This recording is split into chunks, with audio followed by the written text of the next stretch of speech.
Salut à tous, j'espère que vous allez bien. On se retrouve pour une petite vidéo sur ma chaîne YouTube pour discuter de deux thèmes que l'on retrouve en tout cas en MMA que j'avais envie d'aborder avec vous. Le premier thème, on en a discuté sur la vidéo sur la prépa physique MMA. Donc le premier thème c'est la stabilité et le deuxième thème ce sera le cardio. Le cardio aussi, on en a discuté dans les précédentes vidéos. Donc, je vais aborder avec vous la question de la stabilité avec une sorte d'interrogation euh, que j'ai nommée stabilité de l'exercice versus exercice de stabilité. Voilà. Donc, alors c'est un truc qui est revenu assez régulièrement dans la prépa physique où on me disait qu'il était intéressant de travailler soit avec des charges libres, notamment mon kiné, des charges libres pour pouvoir aussi travailler sur sa stabilité. Et donc ça, c'est un débat qu'il y a souvent sur le fait d'avoir des exercices qui vous permettent de pouvoir équilibrer et travailler pour améliorer vos performances. Mais d'un autre côté, il y a une école, je ne sais pas si on peut appeler ça comme ça, qui, elle, va se focaliser sur non pas l'exercice qui va créer de la stabilité, mais va se focaliser sur la stabilité pour l'exercice. Je ne sais pas si je suis assez clair, je l'espère. Alors, d'un côté, vous allez avoir des exercices musculaires. Pour le même exercice, par exemple, on va prendre un truc tout simple. On va partir sur ce qu'on appelle un bench press. Donc le bench press, il peut se faire par exemple sur un banc, donc en développé militaire, avec la barre et puis les poids. Et donc ici, on va avoir un peu d'instabilité au niveau du dos avec une barre qui risque de bouger. Et donc on va avoir tous les muscles stabilisateurs, le gainage, etc., qui va être en train de bosser et qui peuvent interférer aussi sur le poids que vous mettez. Donc c'est vrai qu'il y a un véritable effort du corps en entier pour pouvoir descendre cette barre et la remonter. Donc là, vous allez bien évidemment travailler votre force, mais vous avez aussi euh, énormément de stabilisateurs du corps, au niveau du tronc, des épaules, qui sont en train de travailler et qui interfèrent d'une certaine manière sur votre effort global, sur votre force qui va être ciblée, les pecs et les triceps. Ok. Donc là, on sera sur un exercice qui alliera un peu de stabilité et un peu de force. Et de l'autre côté, on a des bodybuilders ou des préparateurs physiques qui, eux, veulent supprimer, entre guillemets, toutes ces interférences de stabilité, de stabilisateurs. Donc, elles vont vous asseoir dans un siège, par exemple, c'est ces préparateurs physiques. Moi, c'est ce que je fais. Je me mets dans une machine, un siège, où j'ai les pieds bien au sol, et je vais pousser, et il n'y a pas d'interférence de stabilité. Mon corps est ultra stable. Et là, je vais pouvoir me concentrer uniquement sur les muscles ciblés, sur la force pure. Voilà. Donc ça, c'est vraiment le... D'un côté, là, on est vraiment sur la stabilité pour l'exercice, et de l'autre côté, on va être sur des exercices pour la stabilité. Alors, dans l'extrême d'un exercice pour la stabilité, vous mettez avec des charges beaucoup plus légères sur un Swiss ball, par exemple, et vous faites du bench press avec au bout, au lieu de mettre des poids sur votre barre, vous allez mettre deux élastiques et des poids qui pendent. Et là, vous allez avoir une énorme instabilité. Bien évidemment, ça va être vous n'allez pas pouvoir mettre autant de poids que si vous êtes extrêmement stable sur un banc très large ou encore mieux dans une machine. Donc ça, c'est vraiment deux types de choses qui se font. D'un côté, comme je vous disais, des exercices où vous avez votre stabilité externe. On appelle ça aussi comme ça, je crois.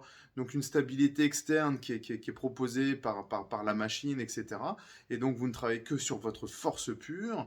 Et de l'autre côté, à l'extrême, donc quand on est sur un Swiss ball avec des élastiques au bout de la barre et tout, on est sur une stabilité qui va être interne. Donc tout est instable à l'extérieur et donc nous, on doit rester stable en interne. Ok. Donc ça, c'est deux extrêmes. Moi, personnellement, dans la vie de tous les jours, je n'aime pas c'est complètement contradictoire avec le sport que je fais, mais je n'aime pas les mix de choses. Par exemple, si je fais du vélo et que je vais acheter un cyclocross, c'est un mélange d'un vélo de course et d'un VTT, entre guillemets, eh bien, c'est un mix qui pourrait s'apparenter comme sympathique en se disant je peux faire autant de la route que du chemin, mais là, du tout-terrain. Mais la réalité, c'est que votre vélo va être lent sur la route et va être instable en tout-terrain. Donc vous avez plus les défauts de chaque. Ok. Quand on fait un exercice de type soit CrossFit ou charge libre, eh bien pour moi, vous ne pouvez pas charger autant et vous concentrer sur la force parce que vous avez un peu d'instabilité, mais pas suffisamment d'instabilité qu'on aurait avec des Swiss balls pour pouvoir vous concentrer sur votre stabilité interne. Donc c'est pour ça que moi je définis vraiment bien les deux et je vous invite dans vos exercices à penser à cela. Pensez à cela. Moi personnellement, je ne fais en préparation physique que de la stabilité de l'exercice. Donc je vais me concentrer sur ma force et je vais mettre des choses un peu partout, au pied, dans mon dos, tout ce que vous voulez, pour être le plus stable possible et ne travailler que sur ma force pure. Ok. Si je dois par exemple travailler sur ma stabilité interne pour les kicks ou ce genre de choses, ou parce que je sens que mes chevilles manquent un peu de stabilité, et bien là je vais vraiment me concentrer sur des exercices qui vont s'apparenter à des exercices qu'on retrouve en kiné, donc avec ces sortes de boules molles dans lesquelles on se met, ou alors avec des exercices où on saute à pieds joints, etc. Ok. Donc pour que vous ayez bien quand même en... Alors ça c'est un autre sujet, mais alors les gros intérêts de chaque chose, hein, parce que les deux ont des intérêts. Quand vous travaillez sur votre exercice et que vous avez cette stabilité externe, comme je vous disais, les gros avantages, c'est que vous allez pouvoir mieux cibler les muscles que vous voulez travailler. Vous allez pouvoir mieux recruter votre fibre parce que vous n'aurez pas de mouvements qui vont interférer dans votre effort. Et en plus de cela, vous allez pouvoir, à mon sens, mieux vous évaluer et donc mieux progresser. Je m'explique, par exemple, si je suis sur du tirage, je suis fixé à ma planche devant, je suis bien stable. Si je commence à prendre de l'élan, ma répétition n'est plus bonne. Ça veut dire que j'ai dû faire un effort supplémentaire. Vous voyez un petit peu ce que je veux dire? tout ces- ces- Toute cette charge, dès que, par exemple, si vous êtes avec du poids libre, vous allez être ici et vous n'allez pas le voir, vous allez pousser un peu plus et vous aider. Et en fait, votre petite rotation ici, tous ces petits éléments vont vous permettre de passer une répétition en plus, alors qu'elle n'aurait pas dû passer. Voilà. Pour moi, c'est les trois plus importants. Et concernant les exercices de stabilité, pour moi, ils ont trois gros intérêts. Le premier, c'est, je pense, enfin personnellement, c'est d'éviter les blessures. Je trouve que c'est très important. Bien évidemment, c'est que vous allez être beaucoup plus stable dans vos déplacements et avoir une meilleure stabilité en règle générale. Et vous pouvez aussi mieux transférer votre énergie dans les frappes. Mais attention, les deux types d'exercices, là, de ce que je vous parlais, euh, sont limités, entre guillemets, par votre technique. La technique, elle est plus importante. Si vous êtes très stable, vous avez fait beaucoup de stabilité interne, vous êtes capable de pouvoir marcher sur les mains, de pouvoir faire un saut périlleux je sais pas moi, vous voyez, une sorte de planche avec un truc en dessous et rester en équilibre. Vous êtes extrêmement stable. Ça ne veut pas pour autant dire que vous pourrez transférer votre force d'une bonne manière en boxant par exemple. Si vous n'avez pas la technique, si vous n'avez pas les placements au niveau des pieds.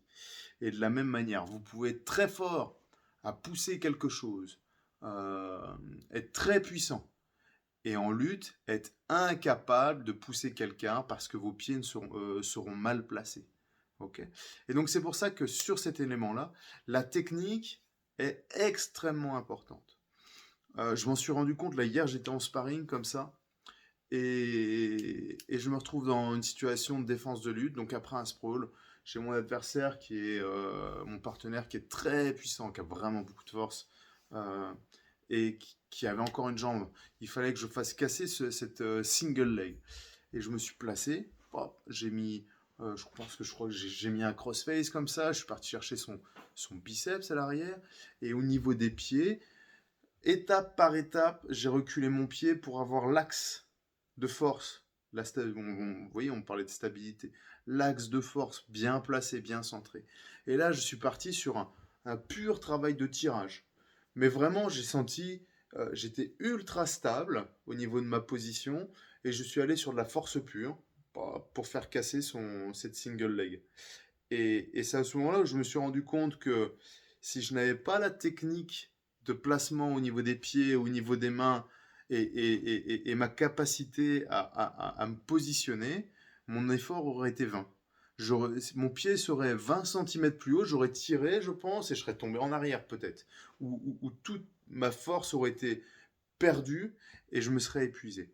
Donc, gardez bien ça en tête que les exercices de stabilité ou la stabilité dans l'exercice ne sont là que pour servir votre technique. Votre technique sera toujours plus importante. Alors bien évidemment, quand vous démarrez et que vous avez fait peu de musculation, quand vous travaillez de la technique, vous tournez et tout, vous allez forcément vous muscler indirectement. Euh, et ça reste intéressant de le faire. À un moment donné, vous allez arriver à une limite.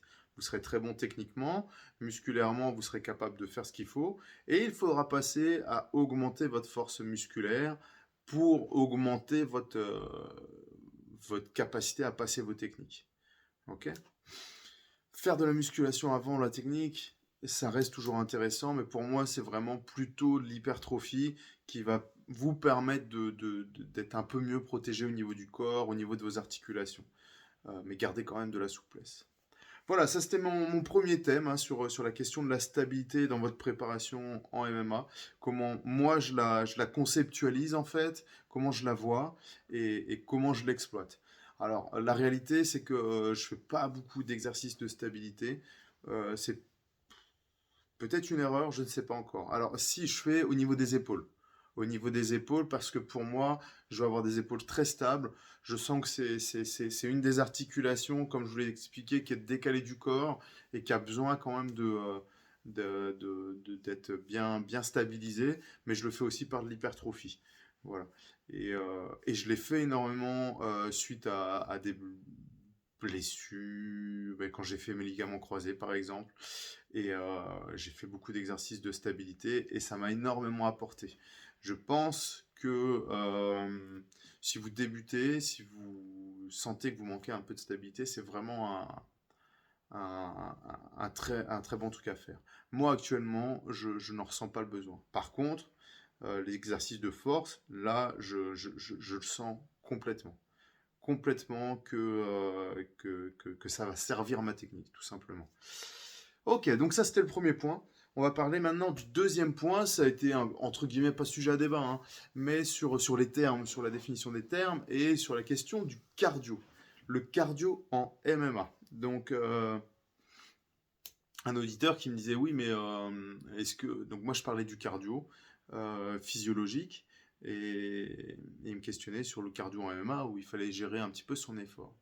Donc pour moi, il est vraiment important quand on travaille son cardio de bien définir les deux types de cardio. Donc le cardio physiologique. Donc ça, le cardio physiologique, c'est vraiment votre capacité pulmonaire, votre performance cardiaque et votre endurance musculaire. C'est ces trois points-là importants. Ok? Ça, vous allez le développer. Donc améliorer votre capacité pulmonaire, augmenter votre performance cardiaque et augmenter aussi votre endurance musculaire. Ok, donc là, il y a plein de manières de le faire. Donc, courir, faire des efforts type sprint et tout pour le cardio, pulmonaire, ben, on peut aller faire de la course lente, etc. Et endurance musculaire, ça peut passer soit déjà par l'entraînement, ou soit lors d'exercices euh, physiques, type musculation, endurance, ou alors, moi ce que j'aime bien, c'est calculer un petit peu le volume d'entraînement que vous avez fait. Si vous avez lutté et que vous avez mis 3 takedowns sur un round, ben, il faut essayer d'aller chercher 4 après, il faut aller chercher un petit peu plus loin et tout, monter un petit peu de niveau. Au niveau de l'opposition, c'est autant de choses qui vont faire que vous allez améliorer votre capacité, votre endurance musculaire. Donc ça, le cardio physiologique. Maintenant, sur la gestion, c'est moi ce que j'appelle le cardio MMA. Le cardio MMA, il va être un peu différent. Donc, dans le cardio MMA, pour moi, c'est le cardio physiologique et la gestion de l'effort. C'est deux points qui sont super importants. Cardio physiologique plus gestion de l'effort. Vous pouvez être un ultra trailer, vous pouvez faire des marathons, etc. ou faire 100 pompes à la suite et vous épuiser en un round de 3 minutes en MMA. Ok, il faut vraiment avoir ça en tête. Vous pouvez avoir le meilleur cardio physiologique et vous cramer dans les 3 minutes dans un combat de MMA. Pourquoi? Parce qu'il y a ce qu'on appelle la gestion de l'effort. Et ça, c'est super important. La gestion de l'effort. Alors, ça aussi, on pourrait faire une vidéo sur la gestion de l'effort. Donc, la gestion de l'effort, c'est déjà, est-ce que vous allez être capable de pouvoir définir votre profil d'endurance? Si vous êtes explosif, vous êtes un combattant explosif, il va falloir vous rapprocher d'une gestion de l'effort de combattant explosif qui va se baser sur votre niveau d'ATP, votre capacité à récupérer votre niveau d'ATP. Donc ça va être des efforts courts et intenses, puis tourner, feinter, déplacer, court et intense, puis tourner, feinter, déplacer, mettre au sol, puis contrôler, re-exploser, etc. Si vous explosez pendant une minute, après il n'y aura plus personne. Et ça sera la fin du combat pour vous. Donc ça va être très très compliqué. Okay, donc là on a une gestion. On a des combattants qui sont explosifs et qui l'exploitent très bien. Okay, si vous êtes plutôt d'une endurance lente, longue comme ça, vous êtes un grinder, vous faites du jiu-jitsu brésilien, des rounds de 10 minutes et vous en faites 10 d'affilée. Là, on va être sur de l'endurance. Rêvez pas, vous n'allez pas être explosif. Vous êtes sur l'endurance longue, longue, longue. Et là, ça va être intéressant pour vous, surtout d'aller coller, bosser, grinder, mettre au sol et rester par contre dans une dimension du combat qui se rapproche de votre effort où vous êtes en facilité. Ok ? Ensuite, vis-à-vis de ça, donc ça c'est un petit peu bien se connaître sur la manière de faire le cardio et d'emmener dans votre zone d'effort, tout simplement. Et puis l'autre aussi, dans la gestion de l'effort, ça devrait être la gestion des efforts, donc de votre propre effort et de l'effort de votre adversaire. Alors, comment on gère l'effort de son adversaire? 1, en le faisant rater. 2, en le faisant se fatiguer. Et 3, en travaillant sur son système pulmonaire. On va dire ça comme ça. Donc, en pied-point, en striking, le travail au corps. Il va énormément épuiser le cardio de votre adversaire. Les frappes vont arriver et en fait, les abdos, toute la chaîne musculaire va se contracter et au final, vous respirez moins bien, vous fatiguez, vous avez mal au ventre et tout le bazar. Ça, c'est une première stratégie. Okay, la deuxième stratégie, c'est en lutte ou en grappling, c'est de pouvoir aller mettre du poids sur les poumons, écraser au niveau du ventre. Mettre de la pression dans la gorge, passer plutôt d'aller sur un shin trap quand vous contrôlez je sais pas, par exemple, moi quand je vais prendre un headlock, je mets pas forcément mon shin trap, je vais mettre ma main sur la bouche, hop, complètement contrôle, voilà. Et en fait ça c'est une arrivée de respiration en moins. Alors à l'entraînement, il y en a qui pourraient dire ouais franchement c'est chier, etc. Les gars, c'est une réalité que votre partenaire peut avoir en combat, et vous devez avoir ces réflexes-là tout le temps, entre guillemets. Donc, si c'est ça, lui doit aussi l'utiliser, et il doit se rendre compte qu'un adversaire peut l'utiliser. Ok?